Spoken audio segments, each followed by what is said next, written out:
In this video, we are going to see how we can change the display refresh rate on an iPhone, and this is for the latest iOS version, but it will work in the same way for all the iOS devices. First of all, just head over to the settings, and from here in the settings, you will scroll down until you see this accessibility option. Click on that. Then under the vision section, you will search for the motion section. It's right here. And from here, you will scroll down until you see this limit frame rate at the bottom. You click on that.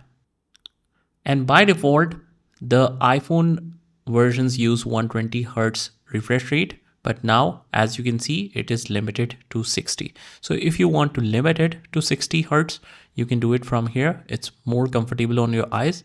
But if you want to move to 120 Hertz, you just keep it toggled off. And that is how we do it. I hope you found this video helpful. And if you did, hit the like button and subscribe to our channel.